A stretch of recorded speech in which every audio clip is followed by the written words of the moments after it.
Hello, my name is Taylor Bearwolf and I am the summer intern this year with the Lodi Agricultural Fair. And one of my projects this summer is creating a video highlighting women in agriculture and their careers. Not every one of these ladies have come from an agricultural background, and it is cool to see how their careers have changed and progressed. And if we are spending so much of our lives working, we really do want to do what we love. We went out to all these different places and companies and people that we knew in our community, and they were super excited to share their passions for agriculture and how they could embrace them through their careers. Learning about all of these women's stories, we can see that there is a place for you and lots of opportunities in agriculture, from grain marketing to agricultural communications and even researching the newest variety of corn that might impact the other half of the world. If you haven't considered a career in agriculture, maybe you should. Through these careers, we wanted to inspire you to maybe think about trying out some of these careers, job shadowing, or just thinking about what you could be doing in your future. And here are some of the opportunities that you can do.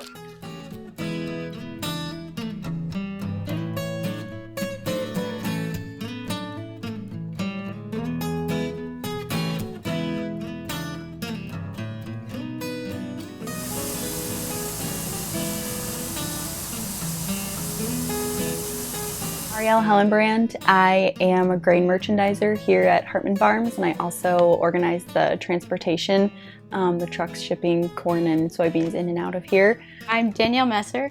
I am a grain merchandiser, and then so in the winter I help with that, and then in the spring, summer, and kind of in the winter I help plan and organize the agronomy side of the farm. Howard, how did you get into this business? I'm the fourth generation here, so my grandparents did it, and I grew up here, so that I kind of followed in my father's footsteps. And so that was with our farm, and we were a pretty traditional farm at the time. And as we progressed, we were looking for things to kind of branch out, and that we got into the grain business in about 2008 or so. What is your favorite part of your job? Well, the nice thing for here, especially with our elevator, we meet a lot of people and talk to a lot of different farmers. So that's always kind of exciting, all the conversations, and working with kind of all of our partners and the people that I get to work with each day is awesome. So we have a lot of fun doing that.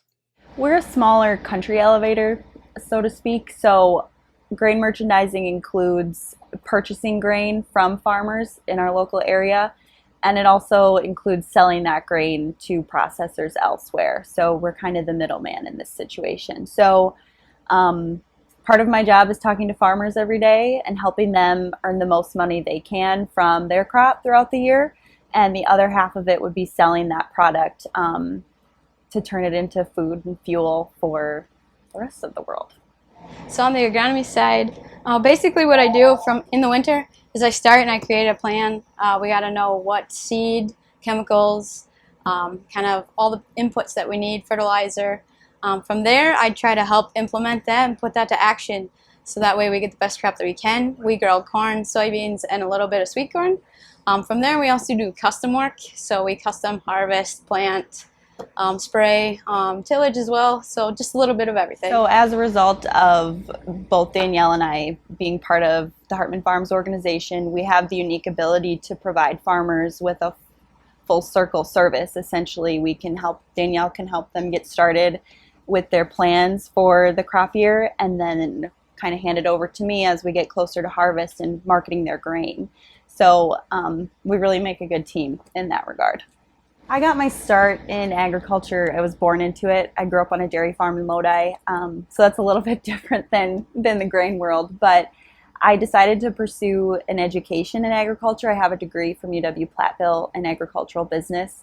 It took me a few career stops to get to this point to figure out what I really wanted to do. And when I look back, I think what was missing from my previous roles was the direct interaction with farmers.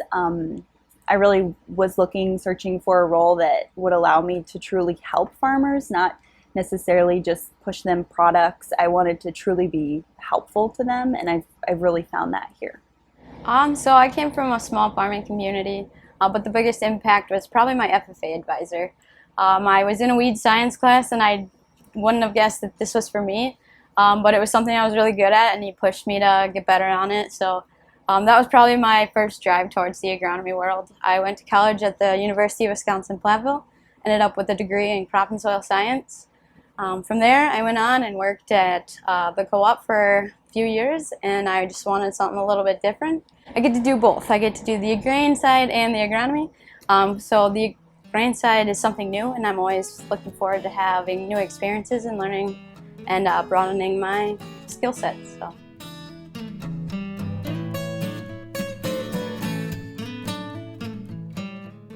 So I am Lindsay Chugum. I work here at Filament, and I work on the client management team.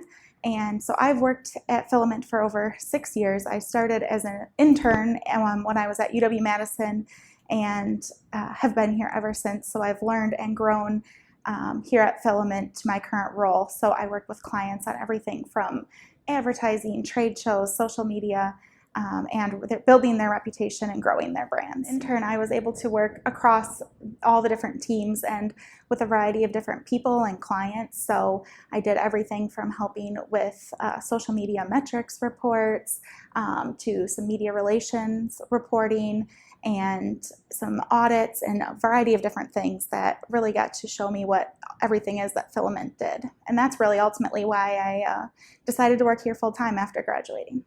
We work across different vendors to determine the best advertising strategy for our clients. So we use research and history to really determine, and also Filament, here at Filament, we all have an agriculture background, so we live it, we say, and we are the ones reading the publications, buying the feed, buying the products. So we use our background and knowledge to help our clients put together a plan to reach farmers or whoever their target audience may be. My agriculture background actually started in the Lodi Fair, was very involved in growing my passion for agriculture. I started by showing a family friend's dairy calf at the Lodi Fair, and ever since then I have been involved and very strongly passionate about agriculture. So over the years of raising show animals and building my knowledge about the dairy industry, I decided I wanted to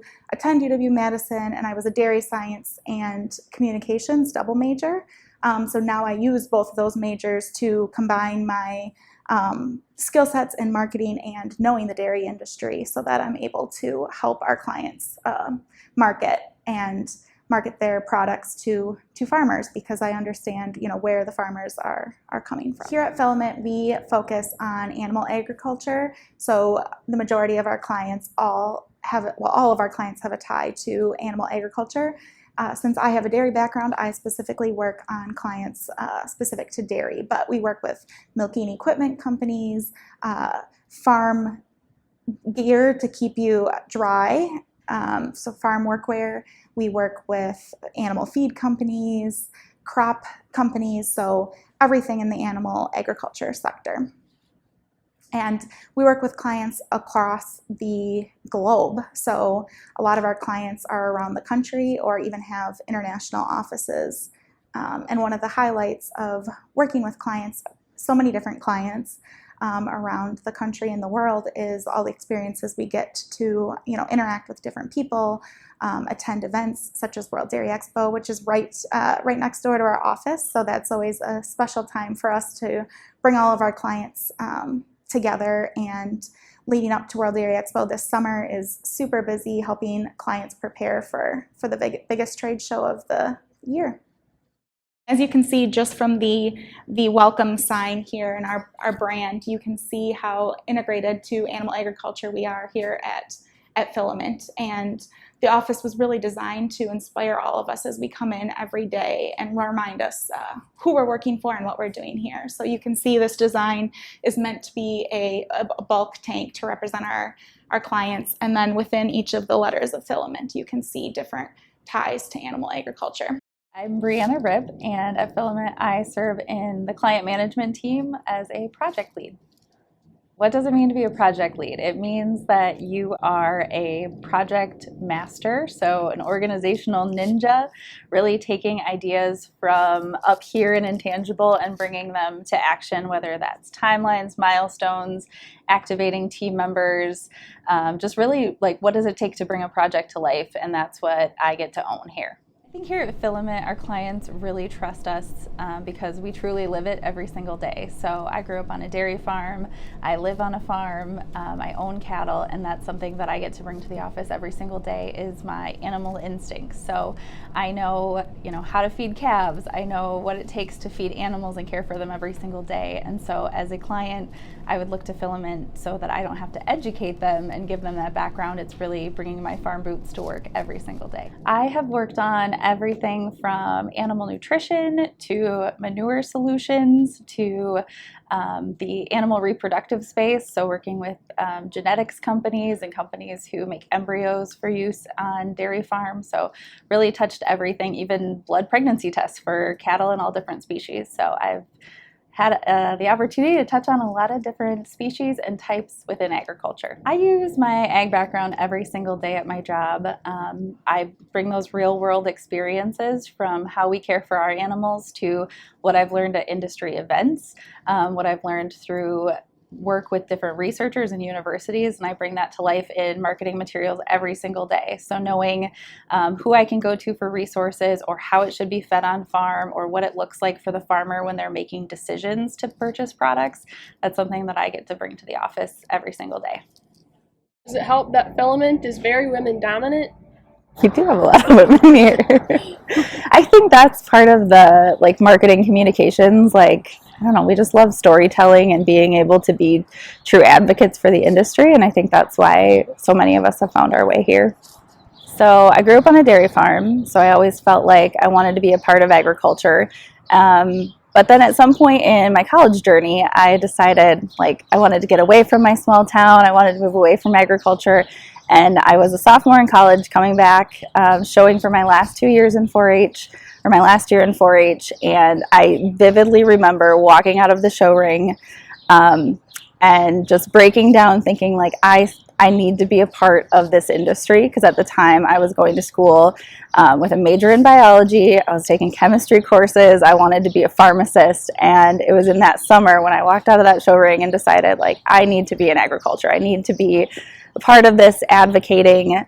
So it was really at the county fair where I was like, what am I doing? I need to change my major. So I changed my major to marketing and communications and transferred to Madison and found my way into the Association of Women in Agriculture. I had full-year internships with AgriView, which is an agricultural newspaper, doing editorial. I also then the next year had a full-year internship at the Department of Agriculture, Trade and Consumer Protection with their international team, and also helping out with Allison Dairyland. So it was I switched gears really quickly, but I feel like once you feel that in your gut and you know that instinct, it's where you need to be. It was really easy to just dive in head first again and kind of let all those emotions that I had where I started my pharmacy path kind of go and say this is where I need to be. So that was my journey. I would say my advice for young people just in general getting involved in agriculture is to try so many different things.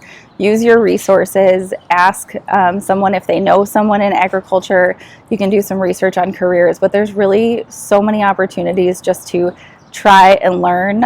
For example, here at Filament, we have people come in and shadow for a day. There is nothing stopping you from getting out, shadowing a veterinarian, shadowing somebody in marketing communication, shadowing an accountant who focuses on farm finances. I would say reach out, make connections, ask people that you know in agriculture, and they are very willing to help you kind of try different pathways, but you'll never know unless you try. I would say the biggest challenge working at an agency is that you're not always the final decision maker. So sometimes even though you've walked in the boots and you've shoveled the feed.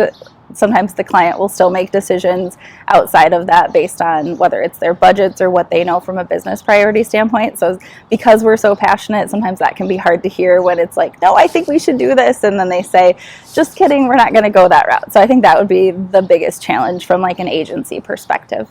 I have so many favorite reasons for working here. I mean, one is I get to be surrounded by other people who love agriculture every single day, whether that is somebody who didn't grow up on a farm or somebody who did. We have a number of team members here that grew up outside of agriculture, and so another piece that I love is just being able to advocate and share with them, and it's really awesome to see them learn something new too and be able to be that approachable resource that they can ask questions to and not feel, you know, silly or feel like they're asking the wrong questions.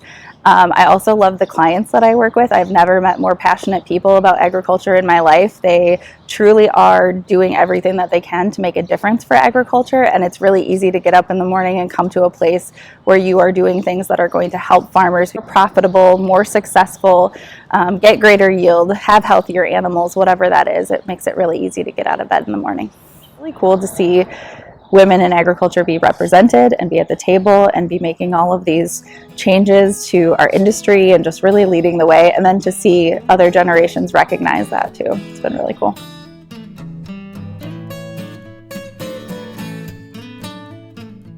Mary Huffman, and I'm the owner of Sweet Pea Floral. I grew up in Wanakee, met my husband on a trip to Canada, found out he was a farmer from Wanakee, so I farmed for 25 years, a dairy farm, actually 45 years, but milking for 25 years. And the opportunity became available to purchase Sweet Pea Floral from Kathy Clemens. And so I did that because I always loved doing floral, and I would do some for family and friends, but never anticipated actually owning a shop to do it. So Sweet Pea is a full floral. We do deliveries. We bring in fresh flowers. Trying to grow some of my own, but most of it comes in outsourcing. And we do full floral decorations, do funerals, weddings, anniversaries, everyday needs. A lot of people walk in and do just fresh bouquets.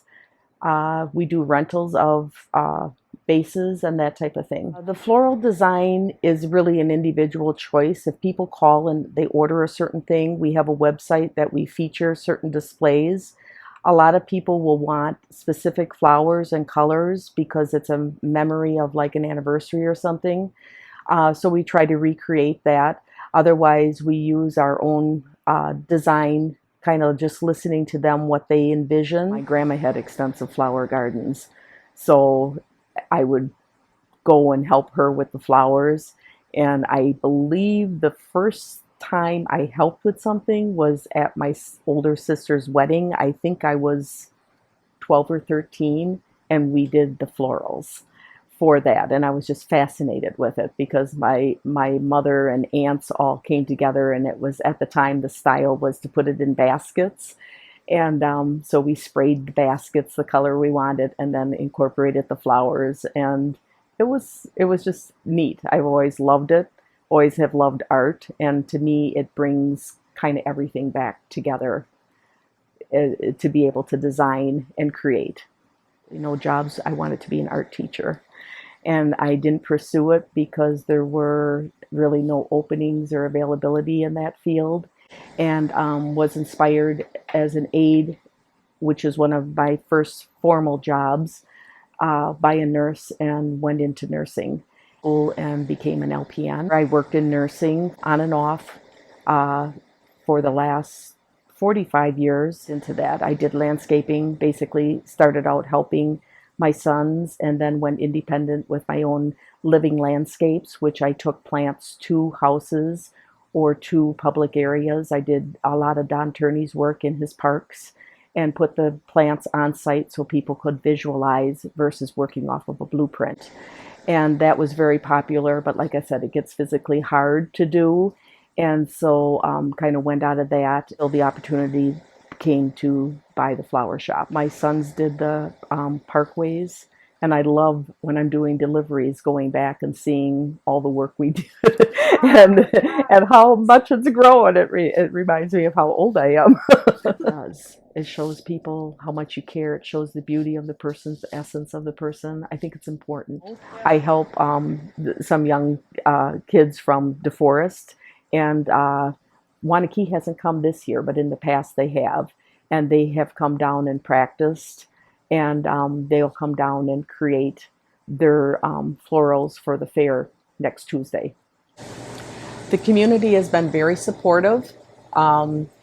We did a lot with the COVID. We try to give back to the community also by giving to elderly or nursing home donations and such, and to community events we try to give back. And I guess I would like to mention is that my family has been very instrumental in helping. I am very fortunate to have sisters that are willing to come and help whenever it's needed. There's certain times of the year that it's very busy, and there's no way you could keep that staff on year round. So it's bringing in people seasonally to help a day or two at a time. Brings joy to people, brings comfort to people. Yeah. Brings joy to you. Yes, it's hard to be unhappy in a flower store. It just is. You're surrounded by beauty.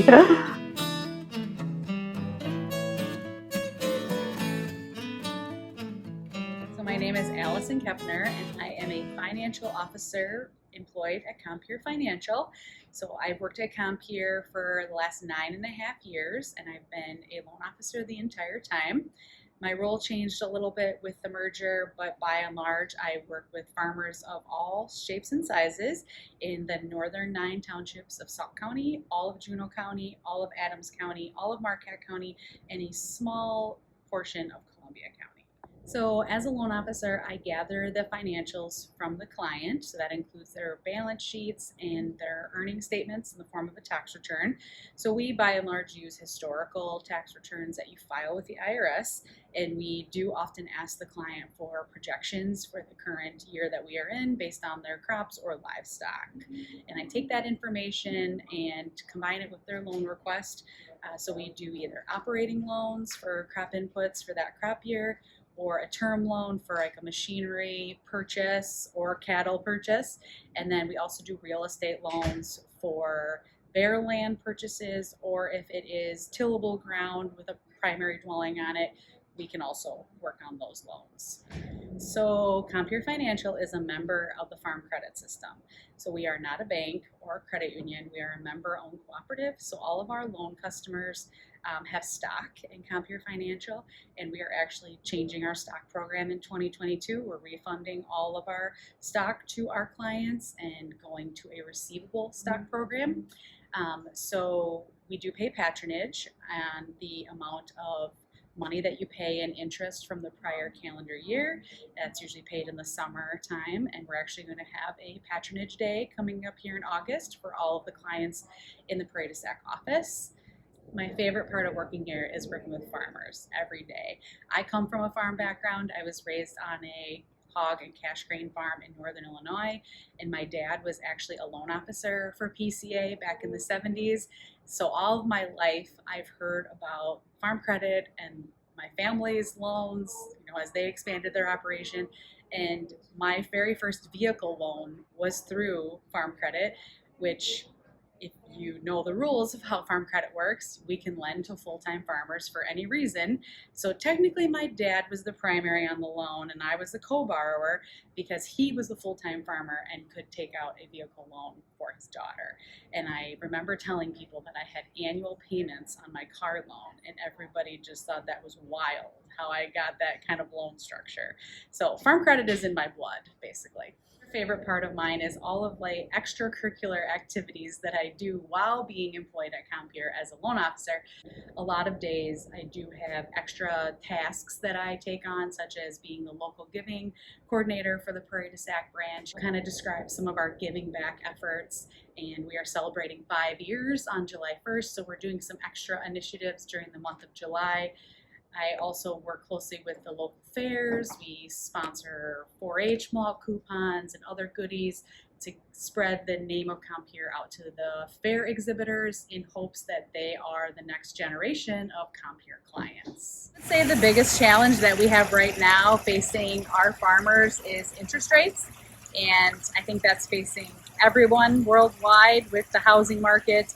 Also, land values are pretty high. So our requirements for a real estate loan require a sizable down payment, so we often utilize FSA, joint financing, to kind of mitigate that risk from an interest rate perspective. But by and large, for our operating loans, we price them on a variable interest rate, so that is open and subject to the risk from the Federal Reserve Open Market Committee of all the increases that are happening right now.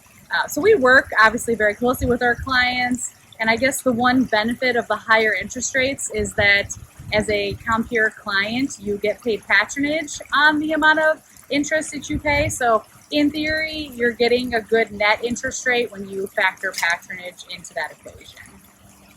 So the very first job I had was at a local bank in Northern Illinois, and I was a teller there. And I remember seeing the loan officers meeting with farmer clients, going through paperwork, processing loan payments, and I thought, that is a really cool job. So when I graduated from high school, I went to a community college for the first 2 years, and I got an Associates of Science in Agriculture. And when I graduated, my intention was to go to business school. I wanted to have both combinations of agriculture and business on my college degree. So I graduated from Northern Illinois University in 2004 with a Bachelor's of Science in Finance. So combined with the agriculture and finance route, I came back home after graduating from college and worked at another local bank in the operations department for a few years. So I got to see more of the paperwork and loan processing, deposit accounts, even when you take your deposits to the bank, things like that. And that doorway led me to applying for a job at a feed mill in the Madison area, and I worked in their accounting department in the corporate office for 3 years. And that pathway led me to like the credit and collections side of finance, especially in the agricultural world. And I was referred to Legacy Badgerland Financial to be a farm and home assistant vice president, which is a fancy word for an ag loan officer, and then have been here ever since. We merged to become Compeer Financial in 2017, and now it's 2022, and I am still in the same role. So this is my third career aspiration post-college. I plan on staying here for a very long time. So like I mentioned before, I grew up on a hog and cash grain farm in Northern Illinois, and showing pigs was my favorite pastime activity as a farm kid. We didn't venture off the farm a whole lot for any sporting activities or really anything not farm related, but my parents always took the time, and we always spent the entire week at the Stevenson County Fair showing pigs in the 4-H show, and as we got older, we did the Junior Open, and FFA shows, and I made lasting, lifelong friendships during that week at the fair with kids from other schools, and even some that I still communicate with to this day. One is actually a former coworker of mine, so really cool connections have been made along the years there. So as a young child, I started in 4-H, as I mentioned, kind of transitioned to FFA in high school, was a part of the FFA alumni for a few years before I moved to Wisconsin. And when I moved to Wisconsin, I reached out to the Young Farmer and Agriculturalist Chair for the Dane County Farm Bureau, because I lived in Dane County at the time, and met with her and joined Farm Bureau. So Farm Bureau is open to anybody ages 18 to 99, and you can be part of the Young Farmer and Agriculturalist group, I believe, until you are 35. Some of my best friends to this day I met through Farm Bureau when I moved to Wisconsin 12 years ago. and it's a great organization to be a part of. There's lots of fun social events, but there's also the grassroots legislative efforts that they take part in. So every day is different for me, and by and large, I set my schedule. I try to structure my appointments so that they are stacked together based on county, because I do cover a decent sized territory from a county perspective. So I love it that I can dress up cute if I'm coming into the Prairie du Sac office, maybe for a branch lunch to collaborate with my coworkers, or I could throw on my Hey Dudes jeans and a Support Your Local Farmer t-shirt and head out to the farm, ride in a sprayer, go check out some crops, look at the livestock. Really, I never know what I'm going to encounter when I walk on someone's farm. It's usually by and large positive. They want to show you what they're proud of.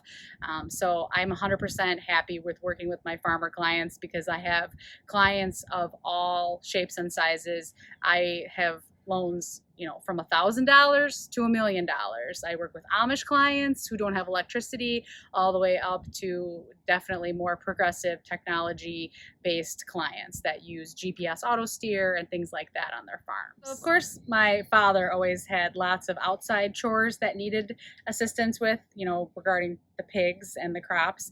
But my mom had a special role for me, particularly. Out of the 4 kids, I'm the only one that really took an interest in the paperwork end of it. So I can remember as young as 8 years old, sitting on the living room floor every year, kind of matching up her check stubs to her invoices so she could get ready for her year-end tax preparation.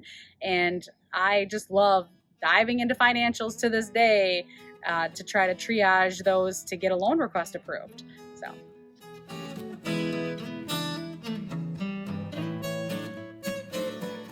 Hi, my name is Sarah Dahl, and we're in Arlington, Wisconsin, and I work for Bayer Crop Science, and my title is an agronomic research specialist, and I research corn and soybeans. I have been with the company for 12 years, and through my role, we go through a normal cycle that a farmer would go through. So during the winter, it's a lot of planning. We're mapping our fields, and we're talking to cooperators all over the state. Our station here in Arlington is the only corn and soy research for Bayer Crop Science within the state, and so we cover the whole state. And we have 20 locations. So we plant, we side dress, we spray. We take a lot of notes through a UAV. We put a UAV in the sky, and it determines vigor notes, emergence notes, takes final stand count.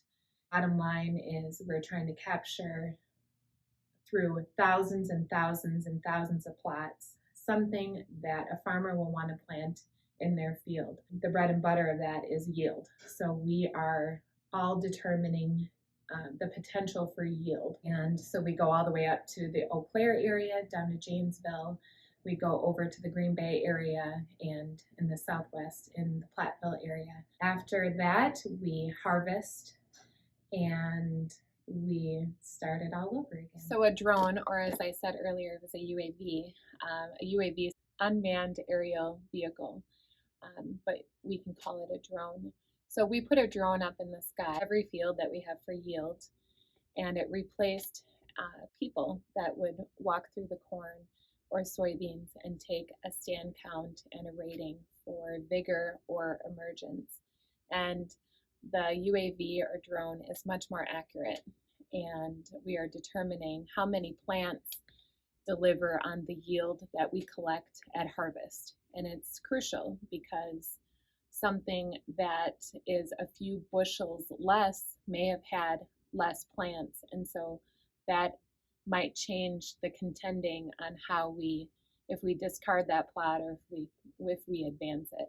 So it's crucial that we know how many plants are configuring into the yield that we're collecting. We also use it as a scouting UAV, and those we can tell drought pockets, we can tell when there has been standing water, we can tell if there is weeds invading our crop without walking. Some of our locations are 40 acres and have maybe 30,000 plots in them to tell from the UAV that we had water hemp that was creeping in our plots.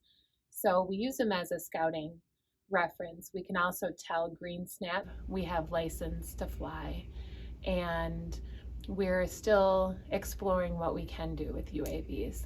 Brands like DeKalb, that's our national corn brand. We also have Asgrow, which is our national soy brand.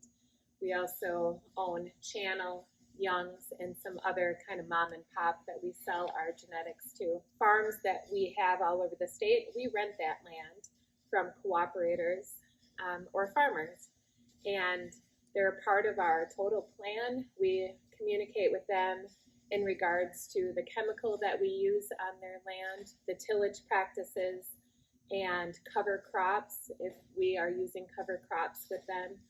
And they not only get a rent per acre, but they also get to keep our yield. We are only interested in the data that the corn or soy that is planted produces. So if we have, let's say, a farmer in Platteville, we may rent 25 acres from him, but then he also gets all of the grain that is produced.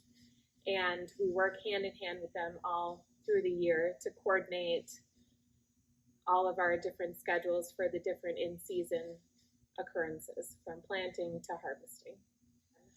So the farmers that we are renting from usually use their equipment for the tillage practices. They prepare the soil for us, including fertilizer, be the ones that are putting nitrogen in or side dressing. We are the ones that are spraying. We're also the ones that have the seed. We're planting seed in plot length to determine which ones are better. So we provide all that. And then at the end, they take home the yield. Really neat about it is farmers love talking to their neighbors about, oh yeah, you know, Bayer came and they said that this plot is better than the one that they saw in, 100 miles away, and like that. Like, they just love the aspect that they're a part of innovation of agriculture that maybe some other farmers aren't.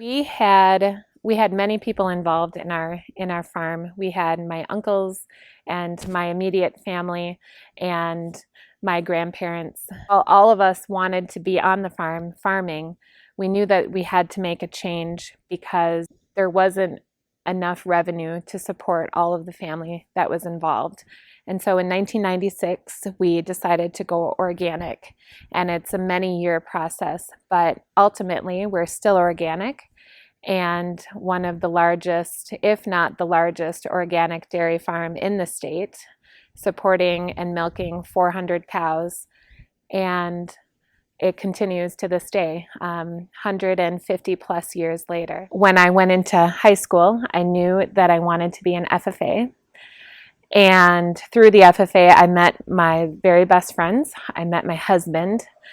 And I also had so many opportunities. Just the fair experience, I showed pigs at the Dane County Fair. And I also helped many friends with fitting their steers for Dane County and sheep. I also had a few projects elsewhere besides livestock.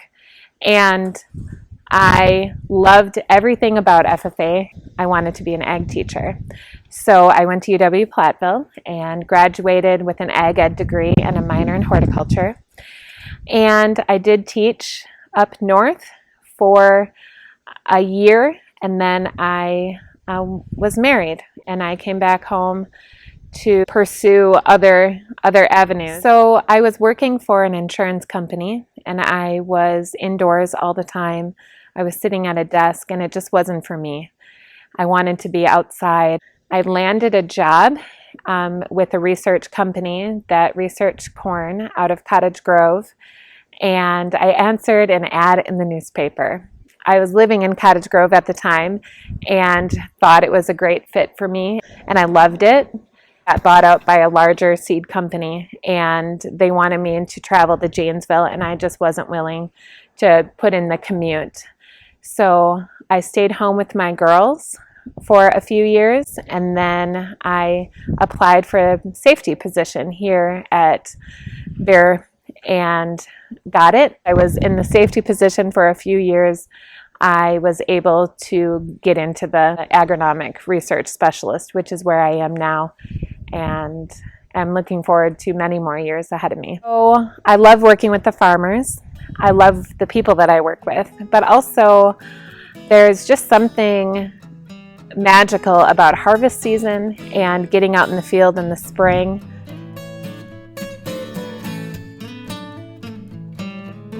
I'm Melissa Haig, and I'm a livestock veterinarian. And currently, I work for Transova Genetics, and I specialize in advanced reproduction technology on the female side. So basically, working with high-end genetic cattle, and we're working on creating embryos from them and implanting them into recipients. Another role that I play is I also am a co-owner at this dairy, Haig Dairy. My husband and I milk around 115 cows with his parents, John and Julie, and we milk them utilizing DeLaval robotic milking system. So I've kind of been one of those stereotypical little kids that has loved animals since she was growing up. Started with playing with the kittens on my grandparents' farm.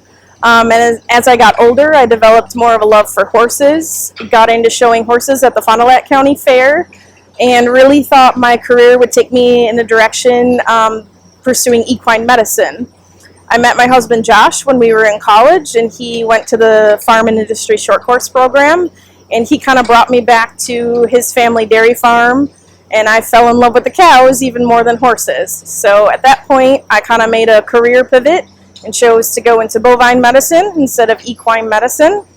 And I graduated from the University of Wisconsin-Madison in 2012 and started a career in general dairy practice for 10 years. So Josh and I got married back in 2010, and after we got married, we kind of looked at the herd that he and his dad built and kind of decided where we wanted to take it in the future. We've always strived to breed high-quality Holstein cattle that work well both for a commercial dairyman, and we kind of fell in love with the showing side of things. So we kind of developed two different genetic lines, some that are more commercial cattle, and then also cattle that we like to have fun with as a family and take to the show ring on the weekends. So we breed both Holsteins, and then more recently we've gotten into registered Guernseys as well. As the dairy industry continues to evolve, we are constantly looking for ways to improve the genetics of our female dairy cows. We like to look at the females in the herd that are performing well and are very healthy and less susceptible to disease.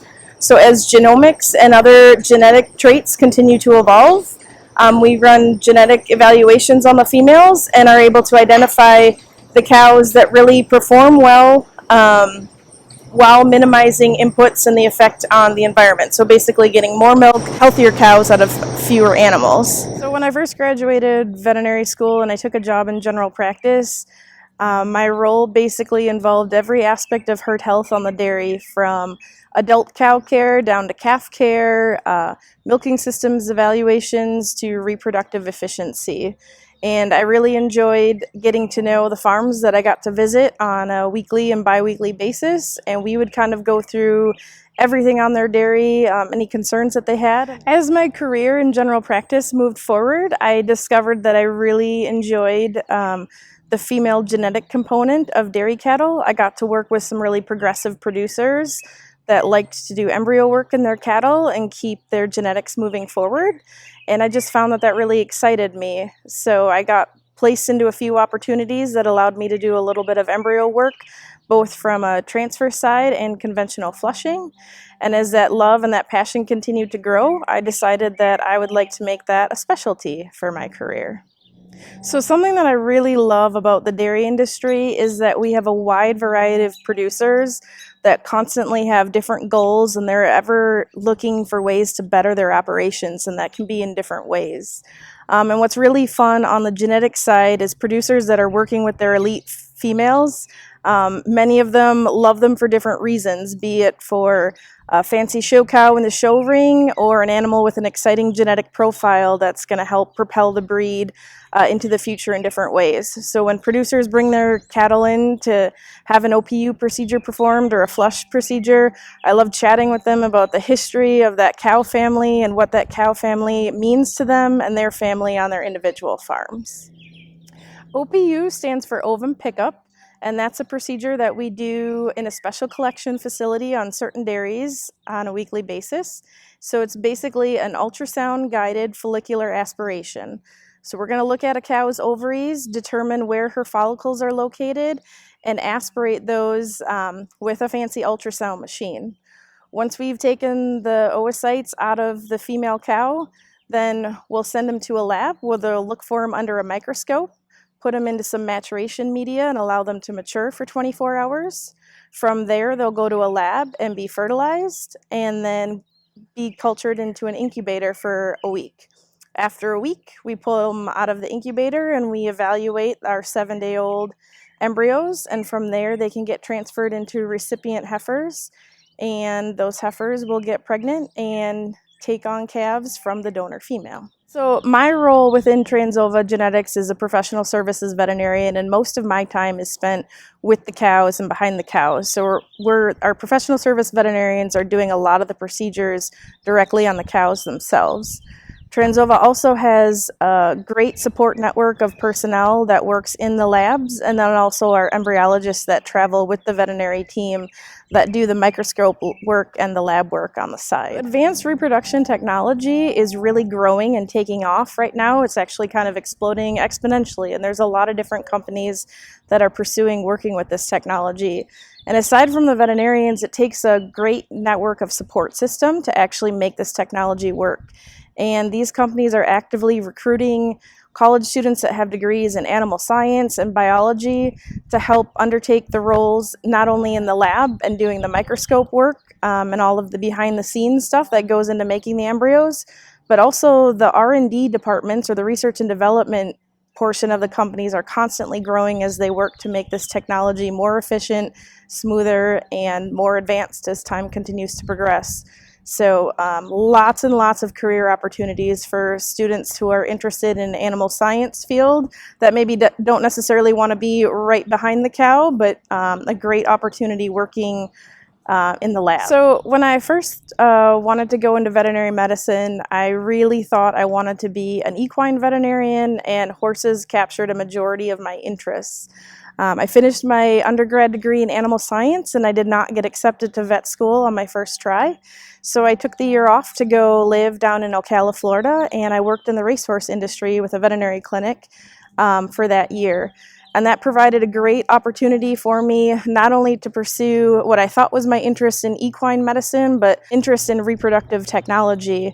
I got to work with a lot of equine embryo transfer and some really fancy racehorses. And I really, really enjoyed that, but I kind of decided as I came home to Wisconsin that horses could continue to be a passion and an interest of mine, but I wanted to keep that more as a hobby and not necessarily a career. So Josh and I have 2 daughters, Kaylee, age 8, and Kelsey, age 6.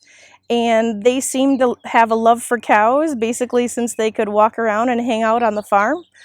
They've taken a particular interest in the Guernsey breed, so we've continued to expand our Guernsey herd. And this is Peanut Butter. This is one of Kaylee's show heifers for the year, and she's going to travel around to the fairs and some other district and state shows, showing off her Guernsey characteristics. So as my young daughters have started to take more of a role on the farm, we wanted to kind of develop a name that encompassed some of the farm characteristics and embodied some of the excitement that the girls had growing up here. We ended up coming up with the name Pond and Pines, and that's the prefix that you'll see for our Guernsey herd and the Holstein herd coming up in the future. The pond because it's carried a lot of family memories and it's very iconic here on the farm. And then obviously we have a few pine trees on the lawn, but my grandparents' farm, when they farmed over on Mineral Point Road just outside of Madison, was called Pine Lawn Dairy.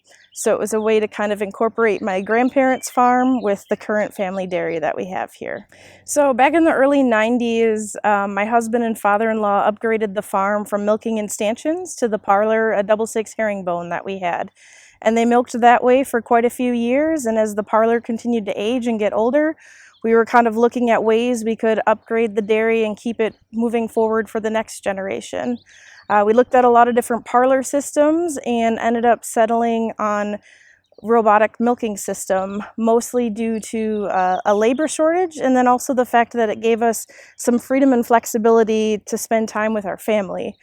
We don't spend any fewer hours in the barn than we did before, but it's given us flexibility in terms of when we start chores, when we can finish chores, and it allows us to get away and spend time as a family while still being able to follow our dairy dreams.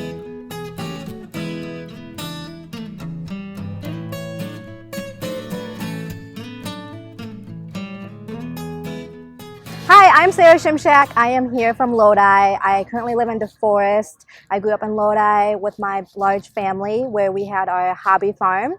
And then after graduating high school, animal science and egg business at UW-Platteville, so go Pioneers. And then between college, I was the fair intern for Lodi Fair where my interest of agriculture really made its way, where I got to know a lot of the fair board members and their career paths, and I got to know the exhibitors. And then after graduating college, I had a position with Egg Source Cooperative, where I became a dairy program specialist. We do data processing, so we have technicians that go out and test the farmer's milk, and then they send those samples out to the labs, and then the labs will send us a file based on that milks that have been tested, and then we process those records. And those records are milk components that we test for, so milk weights, somatic cell, protein levels, fat content, and we all keep that in a database.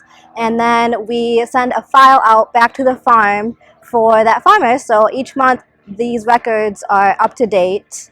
I also work with a resale inventory supply list, so we sell resale products from anything to calf coats to supplements. And then I also work with other processing companies that also do testing, and we sell and buy data among them. One of the things I was involved in was Egg Business Club, Collegiate FFA, and I was also involved in Collegiate Farm Bureau. And with being involved in those three clubs, that helped me integrate to where I am today, because with Farm Bureau, I'm also the Dane County Farm Bureau board member.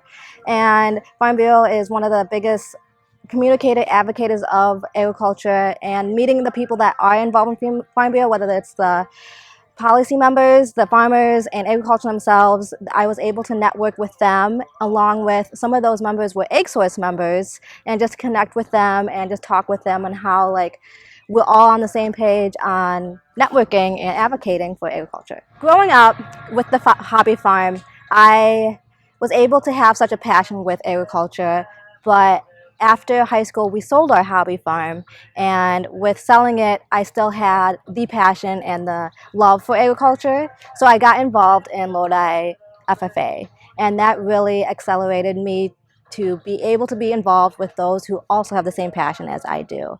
And that's where I networked with them and met my best friend, and I was able to meet others along the state and county that were also in FFA that I also went to college with. So from Lodi FFA to college, I was able to regather with those members and connect with them, knowing that all of us really want to have such a life in agriculture. And I call agriculture my third home, my third family, because it was something that I was always able to come home to, whether it was on the farm, whether it was in high school at Lodi FFA, or in college. I was always surrounded by it. I was always involved with it. And to this day, it will always live on with me, and it will always be part of me. So the fair, growing up, I was never able to show, just because I didn't have the opportunity of having access to the animals and or working on projects in the junior exhibit hall. So I've always been to this fair, and I always loved every aspect of it, but I was never able to really be able to be involved in as an exhibitor up until my junior year of college, when I was asked to be the first fair intern. And little did I know at the time that it's more than just showing animals, it's more than just showing projects, it's the amount of involvement you are willing to put in to become part of this fair. So when I became the intern, that is really where it opened my eyes and opened my doors of how great this community is, let alone the board members. And as soon as I walked into the door, these board members and the fair volunteers welcomed me with open arms and said, "We'll make you do whatever you want to do." And I looked at them like, all right, put me to work.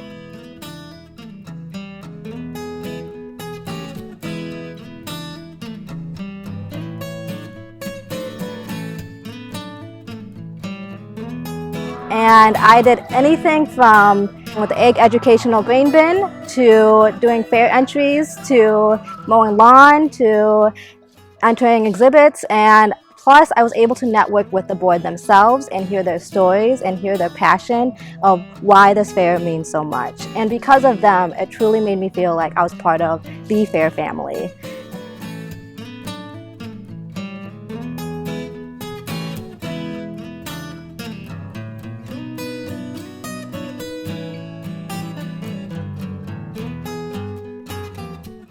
My name is Rochelle Ripschnod, and we're currently standing in Heartland Craft Grains milling facility in Lodi, Wisconsin.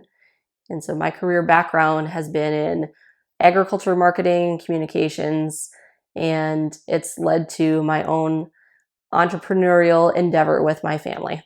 So this business has been an evolution of all of my experience and my husband's experience, as well as the depth and breadth that we've learned on our family's farms coming together to add value to our own farm. And so my husband's taken his knowledge of genetics in the agriculture world. I've taken my marketing experience and sales experience, and we're telling the story about our farm and why local food is really important to us. The crops that we're growing on our farm, in addition to some traditional corn and soybeans, are some specialty grains. So those include some of the ancient grains that consumers are hearing more about, as well as just some unique varieties that are gaining some traction and interest for different nutrition and health benefits. So some of those grains that we are growing and will be selling are different colors of corn for polenta and grits. We have oats that we will be rolling. Everybody loves oats for breakfast. We also have items like spelts, which is great for baking, durum, which is well known for pasta making, and others. My husband and I were really inspired by some of the foodies we follow, the restaurants we visited, even the places we visited, to learn about the food culture there. And we figured, well, we're farmers. We can figure this out. We're going to do this ourselves. And so it started with small plots of different grains that quickly grew to larger plots, which are now fields of grains. And so we're really excited to share what we've learned and the flavor of these crops with others, because we think they're pretty special. I grew up on my family's farm here in Lodi, and I continued on in school. I went to school for business, thinking I could always apply a business degree to agriculture. And the school that I attended did not have any agriculture education or courses, and I just decided that I needed to switch it up, and I found myself missing agriculture and the people.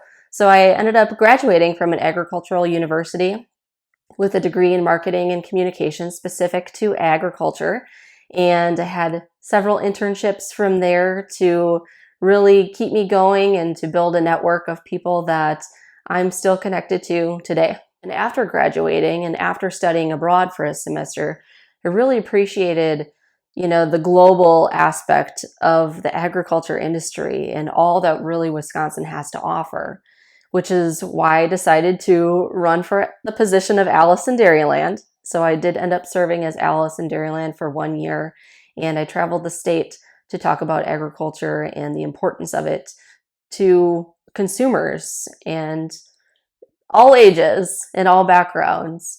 And from there, I've continued my career pathway in agriculture communications to, apply my knowledge to clients in the ag media industry and to communicate to member owners of an agricultural cooperative. And it's just kind of continued on. That's why I'm here now, to apply what I've learned and bring an entrepreneurial spirit to my own business. Some of the favorite parts of my job, both in the day-to-day work that I do in agriculture communications and then this, would include the people. So in my day-to-day, I'm conversing with my clients, strategizing on how to best communicate their story, which is really special and makes them unique. And then I come home afterward and work on my own passion project and tell my own story about our family and why we're getting into the specialty grain business. And it's just a lot of fun to be able to network with people who are like-minded and who I think ultimately are passionate about the industry and want us to continue to succeed and to continue to do better, because no industry is perfect and we continue to learn every day, every year. Each farm is different, each family is different, and it's just really fun to connect. And then ultimately in this grain business, getting to take that finished product to a consumer or to a restaurant or to a baker and have them do something really special with that product.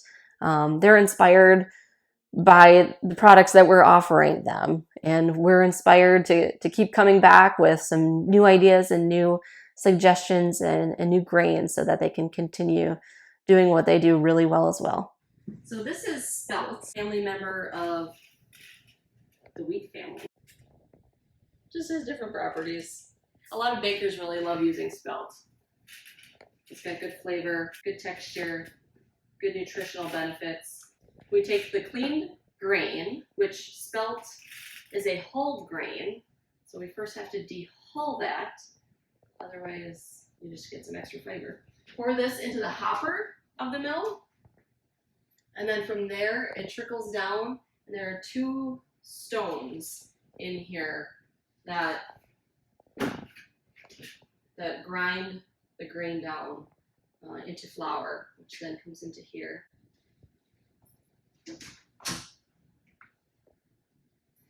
And then gets sifted into a finished product. So in here we're looking to make a fine flour for baking. This mill is from Austria, of all places, and I had met the farmer who had this mill before us during my year as Alice in Dairyland. I had toured their farm. They had a fun corn maze, strawberry patch, really an agritourism destination in northern Wisconsin, and they were looking to retire, and so we met them and understood what equipment they had that was going to help fill our dreams and fill the need that we had to find the equipment to do the job. And we came home with this beautiful wooden mill. So this is the milled spelt.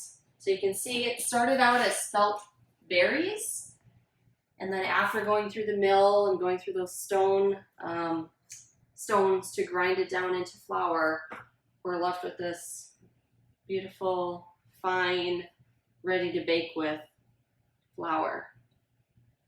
And you can see it's a whole grain, and it has the oil in it, which is really important because that's what gives you flavor. Fat is flavor. Fat isn't always bad.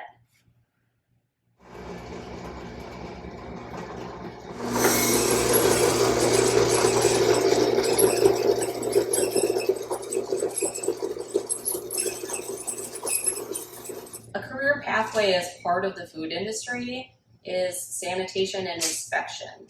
And I learned a lot about the food industry and food protocol and food facility design during a previous role with the UW-Madison Meat Science program. And so when you think about food, you also want to think about safety, because that's very important. And there are specific careers where people focus on food safety and making sure that food producers like myself and my husband are doing the job in a clean fashion to produce a safe product for consumers at their grocery store.